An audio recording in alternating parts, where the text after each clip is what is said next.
No, this is not another Barbie post. Joe Rogan has a clip going around where he's going, the Ken doll is an accessory to Barbie. So then when they make that real life in the movie, that has to be the case. And then they go to the real world that does kind of suck and it's run by men. Why is everyone outraged? And a lot of the comments are like, wait, Joe Rogan has got the good perspective? What a rare W for Joe Rogan. Now listen, I've talked about him before. I'm a fan of Joe Rogan with reservations, but Joe Rogan is usually not who you think he is. Here's what happens though. His guest list skews a little bit to that right-wing bro-y vibe.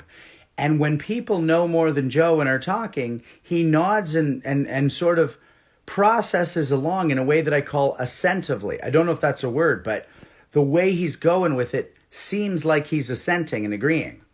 Now, he's not necessarily, but he can't disagree when he doesn't know what's being said. And if you take a guy like Ben Shapiro, who's a master of the Gish Gallop, where he just throws as much shit at the wall as possible, as fast as he can, if you don't know the specific things he's talking about, there's no way to go, whoa, whoa, whoa. You just mentioned this in 2019. That isn't the stats. So Rogan can't do that. So he nods along and goes, really?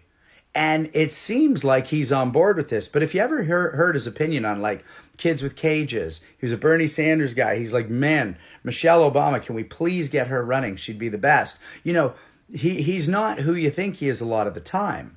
And then he gets someone like Candace Owens on, who is an absolute idiot. Like Candace Owens is just an actor for hire who found that you can do better over on the right wing. I've talked about this. If I pivot to I used to be what people would call a lefty and now I've seen the light, my follower count would go up 10x in a day. And she chose that path. She has the headshot from like, I want to be an actor, and she found a path. Rogan knows what she's talking about is crap. And if you watch his interview with her, he calls her on it a bunch and exposes her for the absolute idiot she is.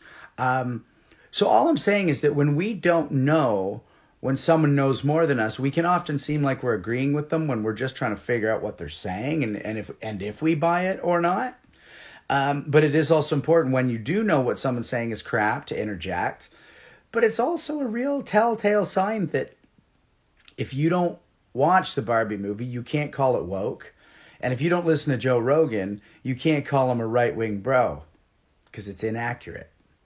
So this isn't about Rogan. It's about judging books by their covers. Now, that doesn't mean you have to read the book, but then don't have a strong opinion about it.